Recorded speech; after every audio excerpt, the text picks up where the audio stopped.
Everyone, जय श्री राम। मध्य प्रदेश वर्ग 3 चयन परीक्षा 2025 की सफलता सीरीज में विज्ञान सब्जेक्ट के टॉपिक जीवन की उत्पत्ति, जैव विकास, आनुवंशिक एवं विभिन्नताएं पढ़ेंगे आज हम। और यह एनसीईआरटी बुक से पढ़ाया जा रहा है। तो दोस्तों, वैसे भी पूरा 11th और 12th की एनसीईआरटी बेस्ड पर क्वेश्चन आएंगे, तो आप इस वीडियो को 2-3 बार रिवाइज करना ताकि अच्छे से माइंड में सेट हो जाए। तो चलो टॉपिक कंप्लीट करते हैं। एवरीवन, कैसे हो आप सभी दोस्तों? ये क्लास 11 जीव विज्ञान का 6th चैप्टर है और इसमें हम आज पढ़ने वाले हैं जीवन की उत्पत्ति, जीवन स्वरूप का विकास, एक सिद्धांत, विकास के प्रमाण क्या हैं, अनुकूली विकिरण क्या है, जैव विकास क्या है, विकास की क्रियाविधि, हॉर्डी वेनबर्ग सिद्धांत, विकास का संक्षिप्त विवरण और मानव का उद्भव और विकास। ये सारे टॉपिक आज हम कवर करने वाले हैं। दोस्तों देखो, मैं बार बार कह रही हूँ कि एनसीईआरटी से मैं पढ़ा रही हूँ, तो आप पूरी वीडियो देखा करो, क्योंकि इसी में से वर्ग 3 में आने वाला है एनसीईआरटी में से ही। और आप इसको पूरा बड़े अच्छे ध्यान से सुने और 4 बार सुने ताकि आपके माइंड में वो सेट हो जाए। तो चलो हम पढ़ते हैं। विकास जीव विज्ञान पृथ्वी पर जीव रूपों के इतिहास का अध्ययन है। वस्तुतः विकास में है क्या? वनस्पति एवं प्राणी जगत में करोड़ों वर्ष पूर्व पृथ्वी पर हुए परिवर्तन को समझने के लिए जीवन की उत्पत्ति के बारे में एक समझ बनानी अपेक्षित है। अर्थात हमें पृथ्वी, तारों और यहाँ तक कि स्वयं ब्रह्मांड के विकास को जानना होगा। अटकलबाजियों से पूर्ण कल्पित कहानियों के क्रम देखने सुनने में आते हैं। यह कहानी जीवन की उत्पत्ति और पृथ्वी नामक ग्रह पर जीवन के रूप का विकास या जैव विविधता की है, जो कि पृथ्वी के विकास एवं स्वयं ब्रह्मांड के विकास की पृष्ठभूमि के साथ संबंधित है। जीवन की उत्पत्ति के बारे में पढ़ेंगे। जब हम साफ स्वच्छ अंधेरी रात में आसमान की ओर तारों को देखते हैं, तो हम लोग एक तरह से बीतते हुए समय की ओर देखते हैं। तारकीय दूरियों को प्रकाश वर्षों में मापा गया है। आज हम जिस वस्तु को तारों के रूप में देखते हैं, उसकी प्रकाश यात्रा लाखों वर्ष पूर्व शुरू हुई थी। वे हमसे करोड़ों अरब मील दूर है और हमारी आंखों तक पहुंच रहे हैं। हालांकि हम अपने आसपास की चीज़ों को जब देखते हैं तो वे हमें तुरंत दिख जाती हैं, चूँकि वे वर्तमान काल की हैं। इसी तरह से जब हम सितारों को देखते हैं तो हम स्पष्ट रूप से भूतकाल में ताक झांक कर रहे होते हैं।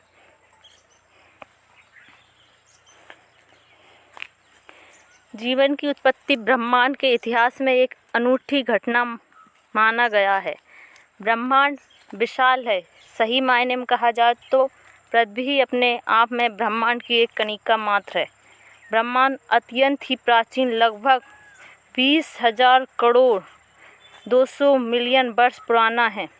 ब्रह्मांड में आकाश गंगाओं के विशाल समूह समेकित हैं। आकाश गंगाओं में सितारों और गैसों के बादल एवं धूल समाहित है।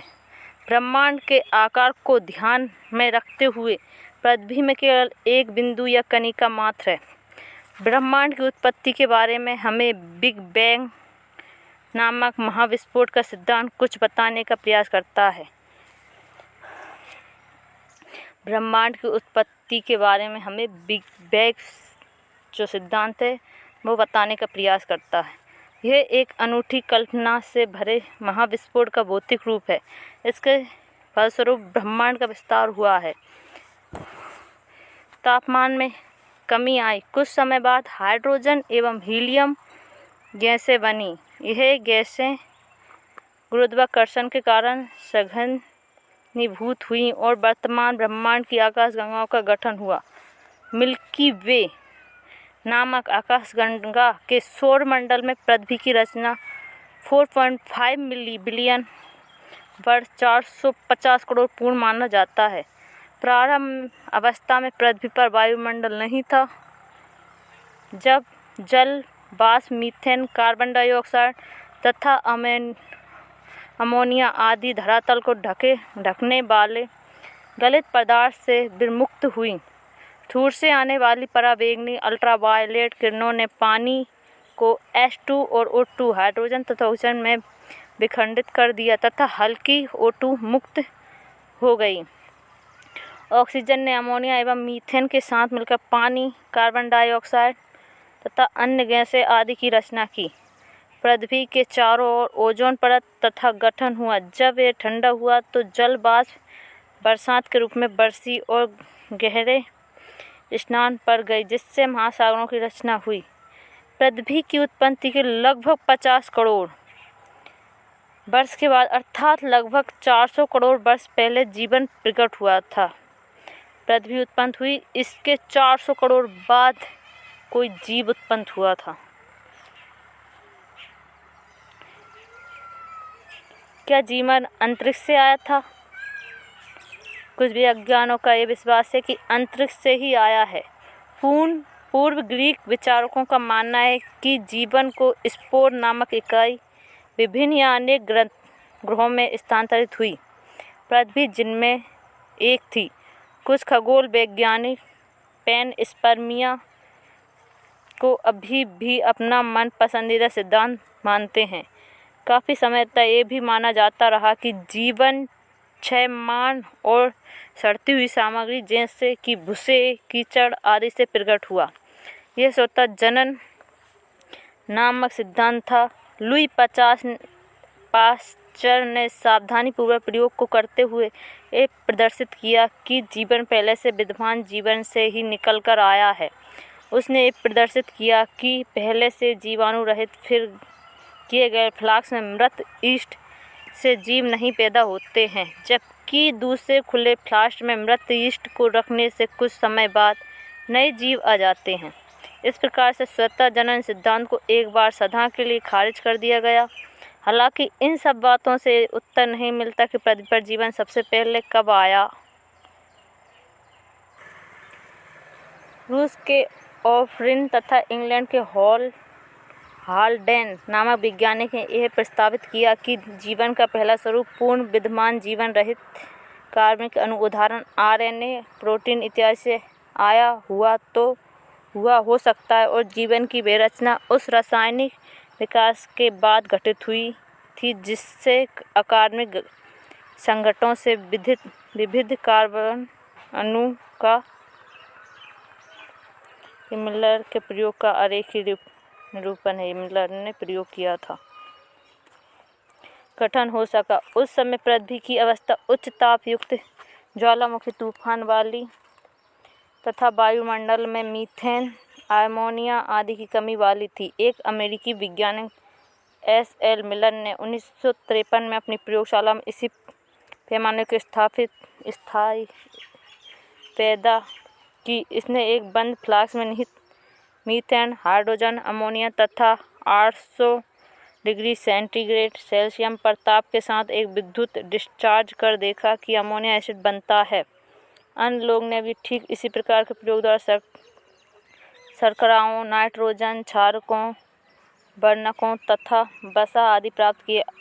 उल्काओं की अंतर्वस्तुओं के विश्लेषण से प्रकट हुआ कि ठीक ऐसी ही प्रक्रिया अंतरिक्ष के किसी अन्य स्थान पर घटित होती रही होगी। सीमित साक्ष्यों के आधार पर निराधार कल्पना वाली कहानियों के पहले भाग अर्थात रासायनिक विकास को भी थोड़ी बहुत मात्रा के रूप में स्वीकृत किया जा सकता है। हमें यह अभ्यास ही नहीं कि जीवन का स्वतः प्रतिकृति क्षय उच्चापची कैप्सूल पूर्व पैदा हुआ वे भीमकाय अणु RNA, प्रोटीन, पॉलीसैकेराइड रहे होंगे। ये कैप्सूल अपने अणुओं के जनन भी करते रहे होंगे। सर्वप्रथम कोशिकाएं प्रकार का जीवन का रूप 200 करोड़ वर्ष तक प्रकट नहीं हुआ होगा। कदाचित ये एक कोशिकीय रहे होंगे। सभी रूप इस समय जलीय वातावरण में ही रहे होंगे। अजीवता जनन अर्थात जीवन की अजीवियों से उत्पत्ति के सिद्धांतों की स्वीकृति को आज बहुमत मिला है। फिर भी एक बार बन चुकने पर किसी प्रकार कोश के जीवन के प्रथम प्रतिनिधियों ने आज की जटिल जीव विविधता प्राप्त की। इस पर आगे चर्चा की गई। जीवन स्वरूप का विकास एक सिद्धांत। जीवन स्वरूप का विकास एक सिद्धांत। परंपरागत धार्मिक साहित्य हमें एक विशेष सृष्टि का सिद्धांत बताता है। इस सिद्धांत के 3 अभिधान हैं। पहले सिद्धांत के अनुसार संसार में आज जितने भी जीव एवं प्रजातियां विद्यमान हैं वे सब ऐसे ही सर्जित हुई होंगी। दूसरे सिद्धांत के अनुसार उत्पत्ति के समय से ही यह जैव विविधता थी और भविष्य में भी ऐसी ही रहेगी। तीसरी के अनुसार पृथ्वी केवल 4000 वर्ष प्राचीन है और सभी विचारों में प्रचंड परिवर्तन 19वीं सदी से आए होंगे। यह अवधारणा HMS विगल नामक विश्व समुद्री जहाज यात्रा के दौरान अवलोकन पर आधारित है। चार्ल्स डार्विन ने निष्कर्ष निकाला कि विद्यमान सजीव कमोबेश आपस में तो समानता रखते ही हैं बल्कि उन जीव रूपों से भी समानता रखते हैं जो करोड़ों वर्ष पूर्व के समय विद्यमान थी। अब बहुत सारे जीव रूप जीवित विद्यमान नहीं हैं। यहाँ पर धरती में जीवों के विभिन्न स्वरूप गुजरते वर्षों के साथ नष्ट होते गए और धरती के इतिहास में विभिन्न अवधियों पर नए जीव रूप पैदा होते गए। यहाँ पर जीव रूपों का धीमा विकास होता रहा। प्रत्येक जीव संख्या में भिन्नता निहित होती रही। जिन विशिष्टताओं ने इन्हें जीवित रह सकने में जलवायु, भोजन, भौतिक कारक आदि ने सहायता दी, वे इन्हें अन्यों की अपेक्षा अधिक जननक्षम भी बना सकी।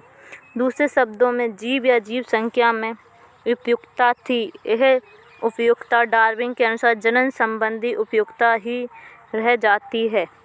जो वातावरण में अधिक उपयुक्त थे उनकी अधिक संतानें हुईं। अंत में उनका वर्णन होता गया। डार्विन ने इसे प्राकृतिक वर्णन चुनाव का नाम दिया और इस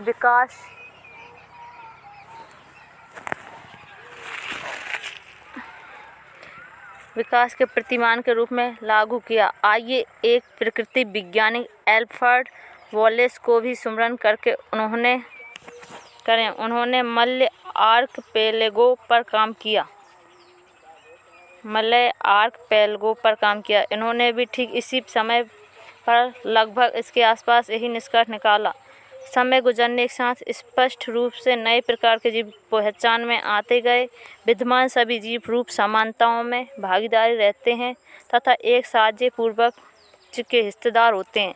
हालांकि ये पूर्वज पृथ्वी के इतिहास के विभिन्न समय, युगों, अवधियों तथा कालों में विद्यमान थे। पृथ्वी का भूवैज्ञानिक इतिहास पृथ्वी के जीव वैज्ञानिक इतिहास के साथ निकटता से जुड़ा हुआ है। औचित्यपूर्ण सारांश यह है कि पृथ्वी बहुत पुरानी है, जो कि पुराने विचारों के अनुसार हजारों वर्ष नहीं बल्कि करोड़ों अरबों वर्ष पुरानी है। विकास के प्रमाण क्या हैं? आइए जानते हैं विकास के क्या प्रमाण हैं। पृथ्वी पर जीवों का विकास हुआ, इस बात के प्रमाण कई हैं। पहला, चट्टानों के अंदर जीवाश्म रूप में जीवन के कठोर अंगों का अवशेष में विद्यमान है। चट्टानें अवसाद या तटछट से बनी हुई है और भूपटथरी का एक अनुप्रस्थ काट यह संकेत देता है कि एक तलछट पर दूसरे तलछट की परत पृथ्वी के लंबे इतिहास की गवाह है।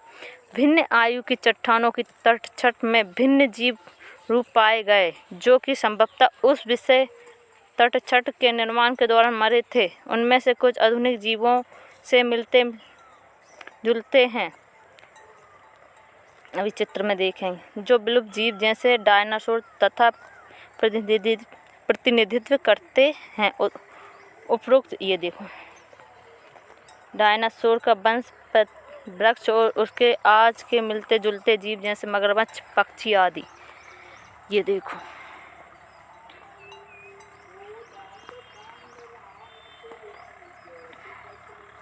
उपरोक्त अध्ययन बतलाते हैं कि समय समय पर पृथ्वी पर जीवन के रूप बदलते रहे और कुछ रूप विशेष भूवैज्ञानिक काल तक ही सीमित रहे, अर्थात जीवों के रूप विभिन्न कालों में प्रकट हुए।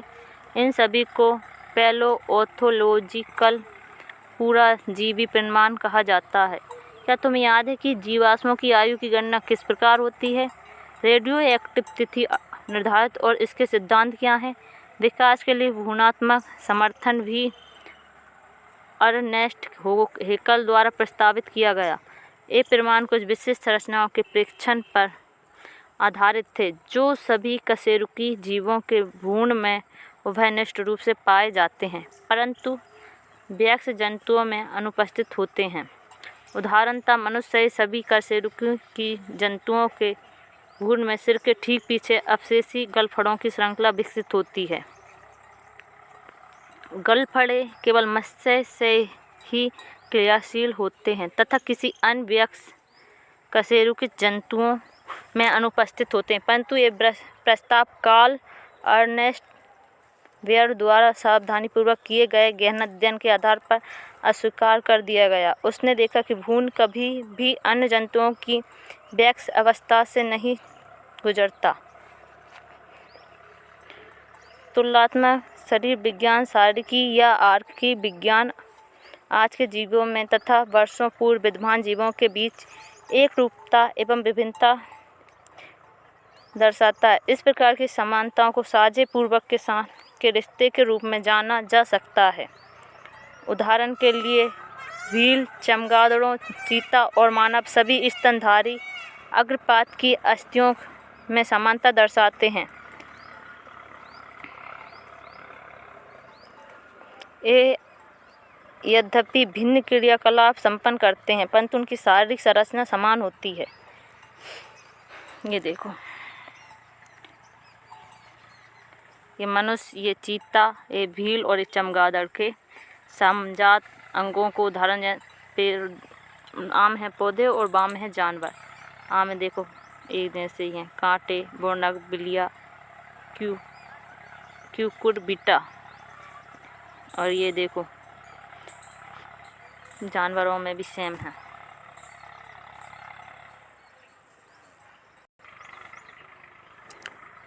जैसे कि ह्यूमरस, रेडियस, अल्ना, कॉर्पेटस, मेटाकार्पेटस, अनुलज्जित, फेलेंजेस आदि भिन्न भिन्न कार्य संपन्न करने के कारण वही रचना भिन्न रूप ले लेती है। यह अपसारी विकास है। यह संरचनाएं समजातीय होती हैं जिसमें समान पूर्वज परंपरा होती है। इस घटना को समजातता कहते हैं, मतलब समान दिखते हैं इसलिए। इसके अन्य उदाहरण कशेरुकी हृदय एवं मस्तिष्कों की है।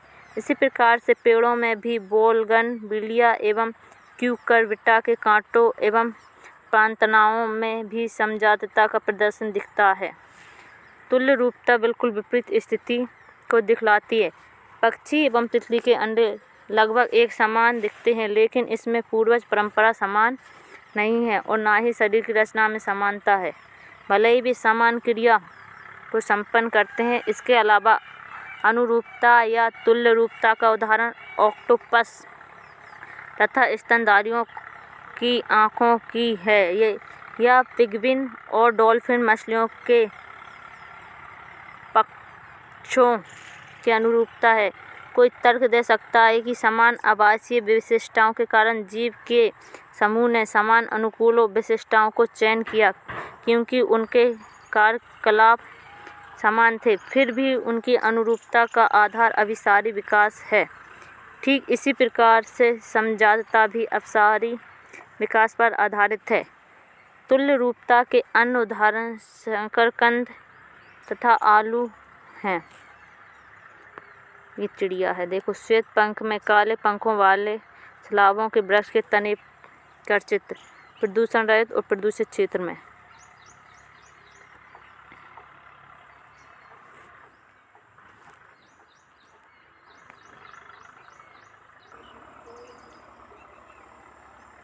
अनुकूली विकिरण क्या है? डार्विन अपनी यात्रा के दौरान गैलापैगो द्वीप गए थे, जहाँ पर उन्हें प्राणियों में एक आश्चर्यजनक विविधता देखी। विशेष रुचिकर बात यह थी कि उन्हें एक काली छोटी चिड़िया, डार्विन फिंच उन्होंने जो नाम दिया था, उन्हें विशेष रूप से आश्चर्यचकित किया। उन्हें महसूस किया कि उसी द्वीप के अंतर्गत विभिन्न प्रकार के पिच भी पाई गई जाती हैं। जितनी भी किस्मों को उन्होंने परिकल्पित किया था, वे सभी उसी द्वीप में ही विकसित हुई थीं। ये पक्षी मूलतः जीव भक्षी विशिष्टताओं के साथ साथ अन्य स्वरूप में बदलावों के साथ अनुकूलित हुए और चोंच के ऊपर उड़ने जैसे परिवर्तनों ने उसे कीट भक्षी एवं शाकाहारी फिंच बना दिया।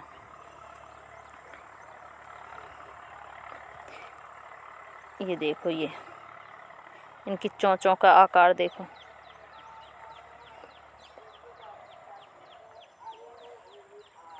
एक विशिष्ट भूभौगोलिक क्षेत्र में विभिन्न प्रजातियों के विकास का प्रक्रम एक बिंदु से शुरू होकर अन्य भूभौगोलिक क्षेत्रों तक प्रसारित होने के अनुकूलित विकिरण कहा गया। डार्विन की फिंच इस प्रकार की घटना का एक सर्वोत्तम उदाहरण प्रस्तुत करती है।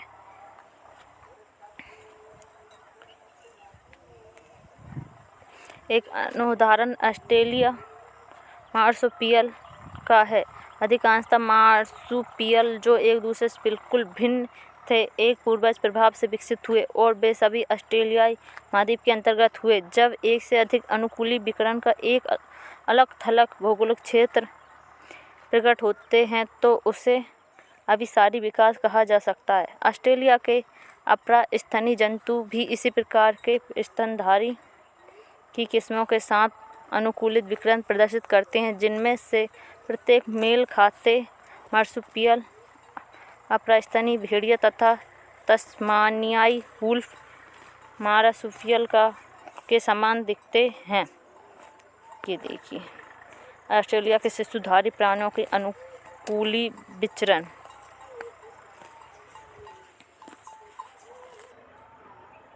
ये विकास प्रकृति वर्ण से विकास अपने वास्तविक अर्थ में तब शुरू हुआ होगा जब जीवन के कोशिकाएं रूपों में अपनी चयापचयी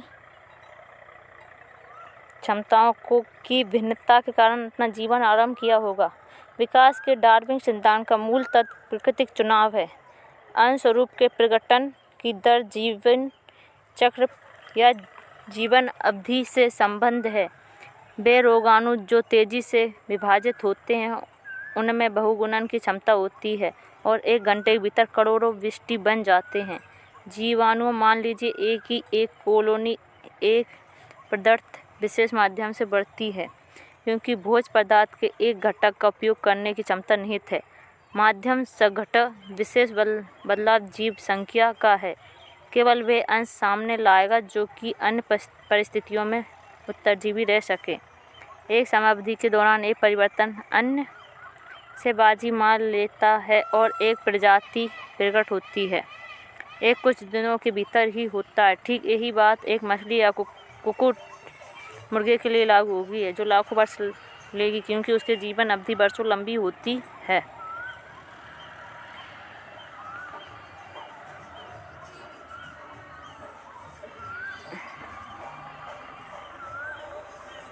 यहाँ हम कह सकते हैं कि ए की अपेक्षा बी की उपयुक्तता बेहतर है, प्राकृतिक उपयुक्तता को चुनती है। हमें यह आवश्यक याद रखना है कि यह कथित उपयुक्तता उन विशिष्टताओं पर आधारित होती है जो कि वंशानुगत होती है, अर्थात चयनित होने तथा विकास हेतु निश्चित ही एक आनुवंशिक आधार होना चाहिए। दूसरे शब्दों में, कुछ जीव प्राकृतिक वातावरण में जीवित रहने में बेहतर अनुकूलित होते हैं। अनुकूलन क्षमता वंशानुकूल होती है, इसका आनुवंशिक आधार होता है। अनुकूलनशीलता और प्रकृति द्वारा वर्णन की अंतिम परिणाम उपयुक्तता होती है। सारवानी अवरोहण और प्राकृतिक वर्ण विकास के डार्विनवाद की 2 मुख्य संकल्पना हैं। ये देखो चित्र, छछूंदर, ये अलग अलग जगह पर कैसे छछूंदर होते हैं। देखो, अपरास्तनी और ऑस्ट्रेलियाई शिशुधनी, चींटीखोर और चींटीखोर, ये देखो कैसा है नवबेला में। चूहा, शिशुधानी चूहा। लेमर, धब्बेदार खसखस। डार्विन से पहले एक फ्रांसीसी प्रकृति विज्ञान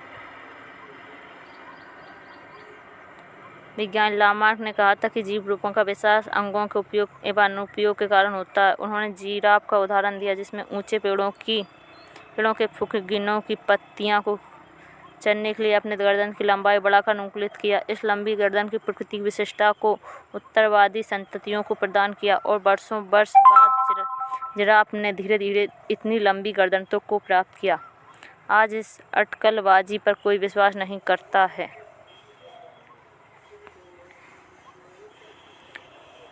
तथापि अधिकतर विविधताएं वंशगत होती हैं। यद्यपि वास्तविकता यह है कि सिद्धांत रूप में जीव संख्या विस्फोटन रूप से बढ़ सकती है यदि हर एक स्वतंत्र जीव अत्यधिक प्रचलन करे, और यह तथ्य कि वास्तविकता में जीव संख्या का आकार सीमित है का मतलब है कि संसाधनों के लिए प्रतियोगिता है। केवल कुछ ही दूसरों की कीमत पर उत्तरजीवी रह पाते हैं जो कि स्वयं नहीं फल फूले सकते हैं। डार्विन की न्यूनता एवं वैचारिक प्रगल्भता अंतर विचार यह था कि उन्होंने दावा किया कि विविधताएं जो कि वंशगत होती हैं और जो कुछ एक के लिए संसाधनों की उपयोगिता बेहतर बनाती हैं, केवल उन्हीं ही इस योग्य बनाती हैं कि वे प्रजनन करें और अधिक संतति छोड़ जाएं। विकास की क्रियाविधि पढ़ेंगे।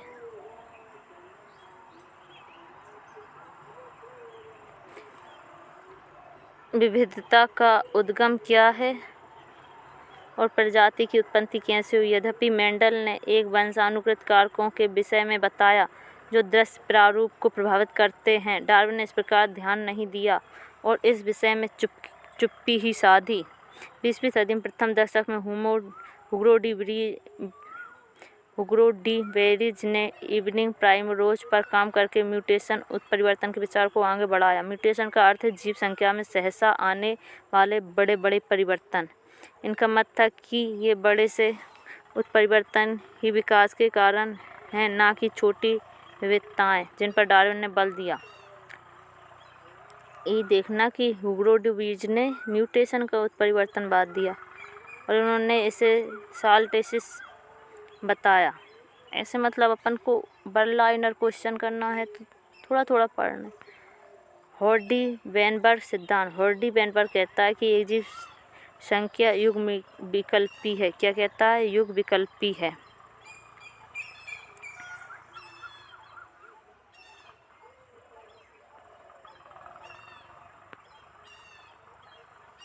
अब विकास का संक्षिप्त विवरण पढ़ेंगे।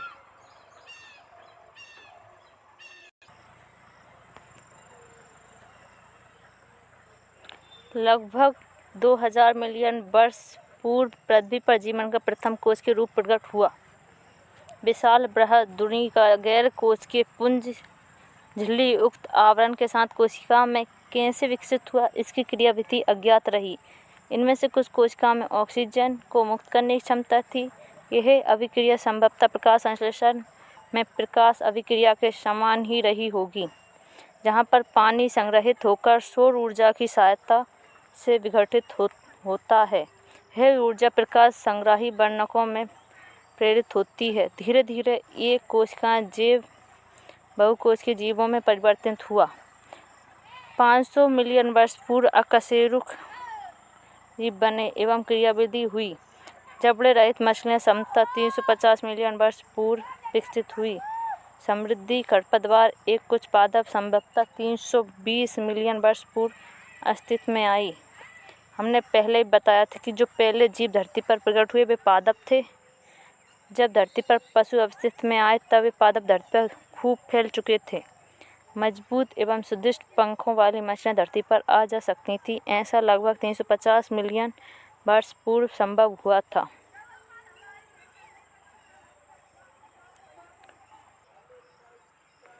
सन 1938 में दक्षिण अफ्रीका में एक मछली पकड़ी गई जो सिलाकेथी थी, जिसे विलुप्त मान लिया गया। ऐसी प्रणालियों को लोबेफिन कहा गया जो कि पहले उभयचरी प्राणी के रूप में विकसित हुए और जो जल एवं थल दोनों पर ही रहे। हमारे पास आज इनका कोई भी नमूना नहीं बचा। हालांकि ये आधुनिक युग में प्राणी मेंढक एवं सैलामेंडर जीवों के पूर्वज थे।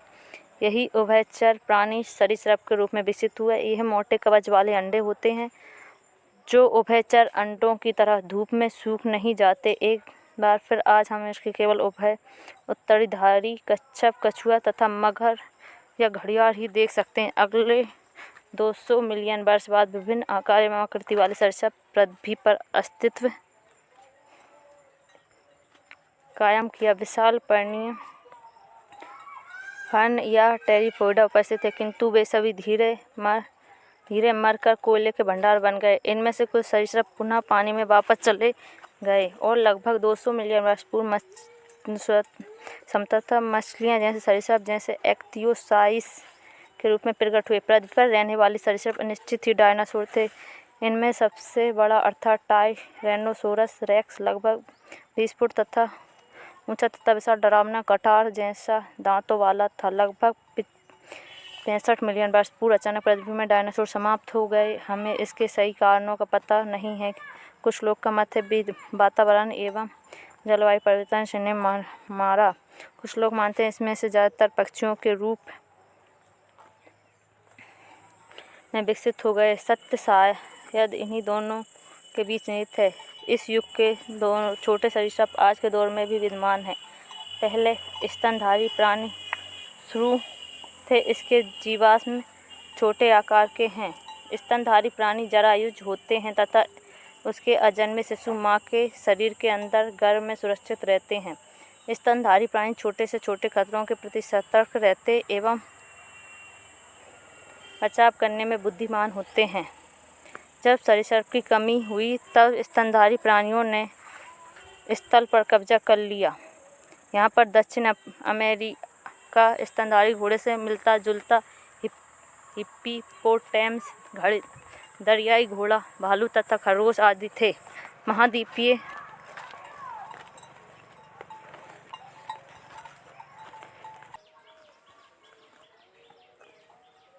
महाद्वीपीय विचलन के कारण जब दक्षिणी एवं उत्तरी अमेरिका एक दूसरे से जुड़े तो इन जीवों ने उत्तर अमेरिका तथा विस्तार बनाया और उत्तरी अमेरिका प्राणी जगत पर छा गए। महाद्वीपीय विस्थापन के कारण जब दक्षिणी अमेरिका उत्तरी अमेरिका से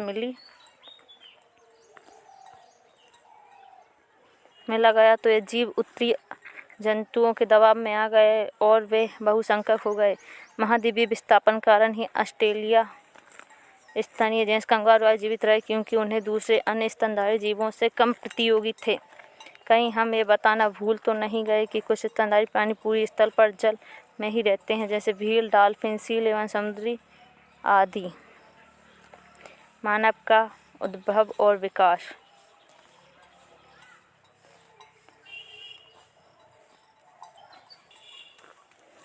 लगभग 15 मिलियन वर्ष पूर्व डायोपिथिकल तथा रामापिथिकल नामक नर बानर विद्यमान थे। इन लोगों के शरीर बालों से भरपूर थे तथा गोरिल्ला एवं चिंपैंजी जैसे चलते थे। रामापिथिकल अधिक मनुष्यों जैसे थे, जबकि डायोपिथिकल वनमानुष एप जैसे थे। एथोपिया तथा तंजानिया में कुछ जीवाणु फॉसिल अस्थियां मानवों जैसी प्राप्त हुई। ये जीवाश्म मानवीय विशिष्टताएं दर्शाते हैं, जो कि इस विश्वास को आगे बढ़ाती है कि 3-4 मिलियन वर्ष पूर्व मानव जैसे नर बानर गण पूर्वी अफ्रीका में विचरित करते रहे थे। ये लोग संभवतः ऊंचाई में 4 फुट से बड़े थे, किंतु वे बड़े होकर सीधे चलते थे। लगभग 2 मिलियन वर्ष पूर्व ऑस्ट्रेलोपिथेसिन आदि मानव सप्ताह पूर्व अफ्रीका के घास स्थलों में रहता था। साक्ष्य यह प्रकट करता है कि वे प्रारंभ में पत्थर के हथियारों से शिकार करते, किंतु प्रारंभ में फलों का ही भोजन करते थे। खोजी गई अस्थियों में से कुछ अस्थियां बहुत ही भिन्न थीं। इस जीव को पहला मानव जैसे प्राणी के रूप में जाना गया और उसे होमो हैबिलिस पहले होमो हैबिलिस कहा गया। इसको याद रखना है। इसका दिमाग क्षमता 650 से 800 सीसी के बीच थी। ये संभवतः मांस नहीं खाते थे। 1991 में जावा में खोजे गए जीवाश्म ने अगले चरण के बारे में भेद प्रकट किया। यह चरण था होमो इरेक्टस, जो 1.5 मिलियन वर्ष पूर्व हुआ। होमो इरेक्टस का मस्तिष्क बड़ा था, जो लगभग 900 सीसी का था। होमो इरेक्टस संभवतः मांस खाता था। नियंडरथाल मानव 1400 सीसी आकार बड़े मन वाले मस्तिष्क लिए हुए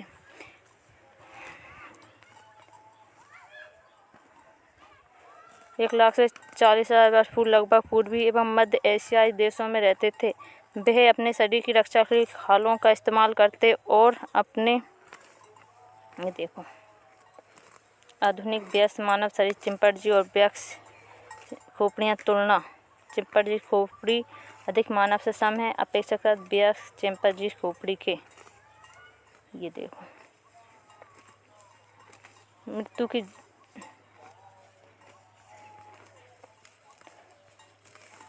इसमें करते थे अपने मृतकों को जमीन में गाड़ते थे। होमो सेपियंस मानव अफ्रीका में विकसित हुआ।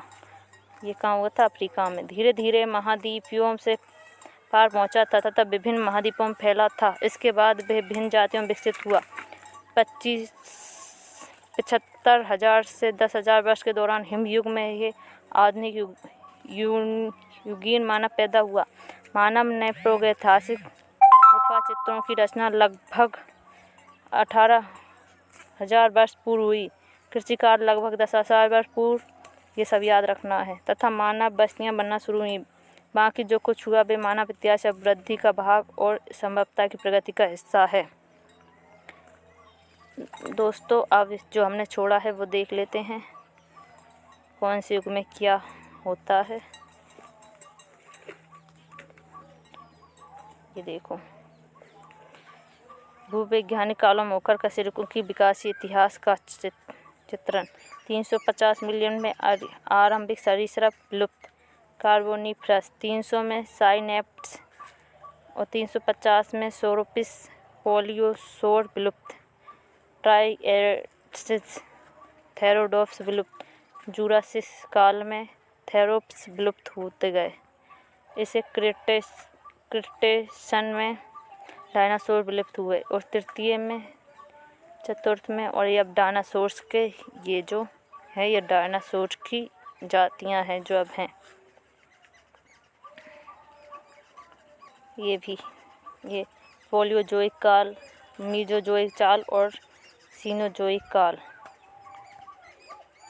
दोस्तों आज इसी टॉपिक पर ख़त्म करते हैं। अगला टॉपिक नेक्स्ट वीडियो में कवर करेंगे। जय श्री राम।